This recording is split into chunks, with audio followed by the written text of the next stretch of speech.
It's fair to say one of the descriptions of me in my life is that of a thinker, which is odd, I understand, but I have been concerned that a number of the institutions with which I am connected somehow don't think thinking really has much to do with their operation.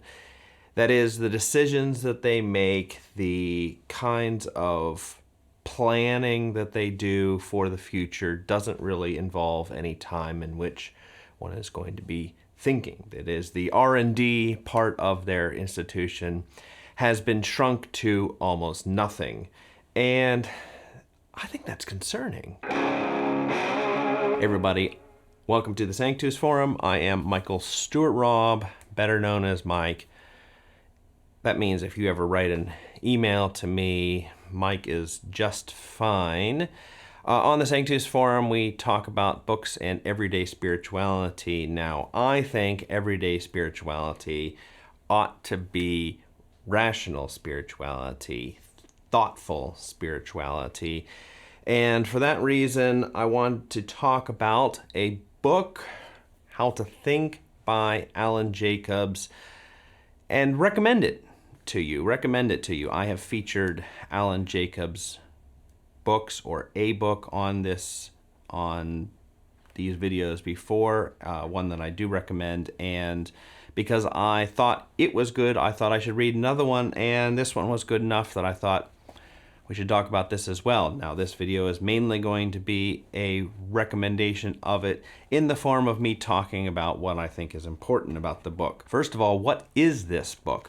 Well, it is a book of essays, or it is one big essay, but they are written in essay form. It's not a research book. It's a literary attempt to make an argument for some things, and with lots of quotes and a kind of very lively style in which Alan Jacobs takes the reader along and pulls them in his own direction, he hopes.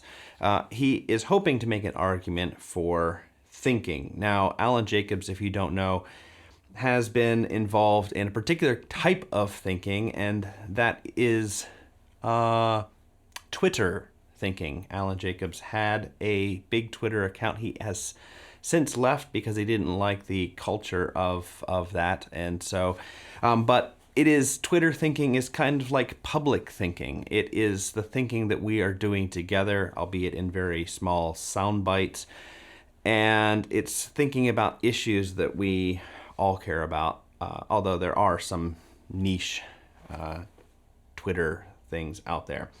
What is the book about? Well, it is about thinking, but not really about how to think. I think the title is excellent, How to Think, a Guide for the Perplexed, but don't imagine that you're going to find steps in here for thinking or exercises for better thinking. A better title would be How to Stop Doing All the Things That Keep You from Thinking. And there are a lot of things that keep us from thinking. I've got three that I will name, one of which is feeling. Jacobs talks about how feeling can keep us from thinking. Now, he has positive things to say about feeling, but the kind of feeling that keeps us from thinking are things like avoidance of shame. We don't want to be in a place of shame. The other side of that is seeking honor or pride, as we often say, and that can get us into a place where we aren't really interested in thinking about our thinking. Another thing that keeps us from thinking is the need to belong. There's a really great chapter here. It is the one on attractions, in which he talks about C.S. Lewis's essay, The Inner Ring. Jacobs is a Lewis scholar, and about the need to belong to a certain group. And this is a way, or why so many people find it hard to think differently or to break away from a group, or why they try so hard to get into a particular group and conform their ideas to it because they want to belong. It's kind of an important human need. Now, Jacobs does think that there are ways of belonging which can help us in thinking, but he thinks that it's not about being with people who are like-minded, but being with people who are like-hearted. And because they are like-hearted and perhaps different than us, and they think different than us, they can challenge us in our thinking in ways in which we are not conforming our thinking to reality. The third thing that can keep us from thinking, and I don't have to hold this book the entire time, is protecting. We have built up a particular way of doing things, of thinking about things, and we have perhaps invested years of our life into that, decades of our life into that. And we get into, he has this really great connection with sunk costs, economic theory, and with sunk costs, you have put your money into something and you're never going to get that money back. And however, at some point, you are going to lose. You are on an investment track that's just not going to return anything to you. And so really the wise thing to do is just to get out. But what happens is that investment, all of that time and, well, in this case, money we have put into something, continues to pull us in that direction.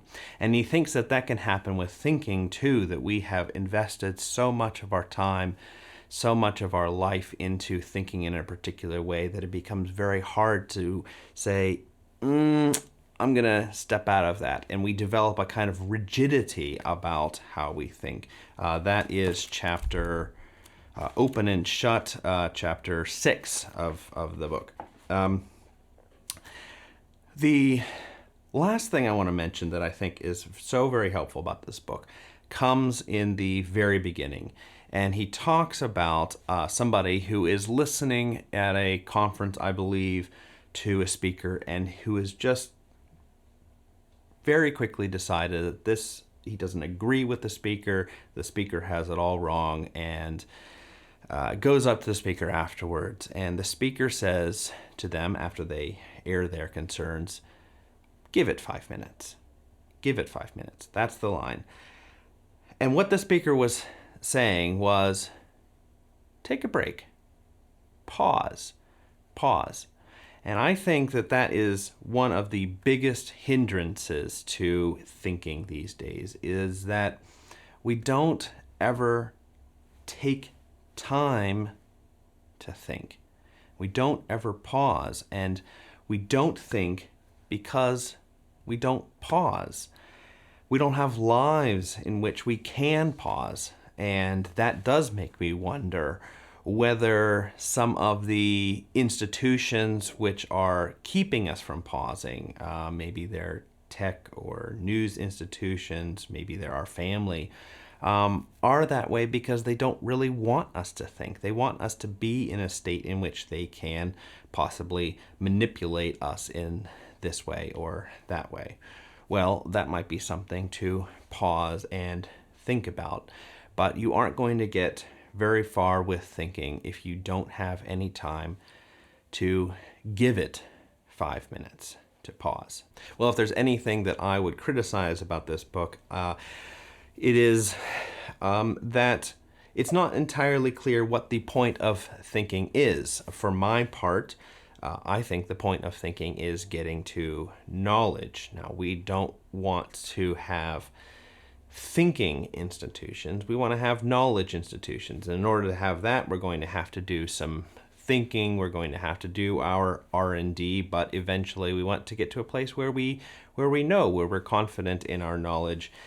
I think there are some maybe more complicated reasons why that's not the case. I mean, it's really hard to criticize a book that's so short. Clearly, he doesn't have time to say anything. But I do wonder if there's maybe more of a critical realist slant that the book is working on, or a sociology of knowledge, and I'm sorry, these are the technical terms, and whether that is why we don't get knowledge as the end of thinking, but more of a let's be critical of our thinking kind of analysis of thinking.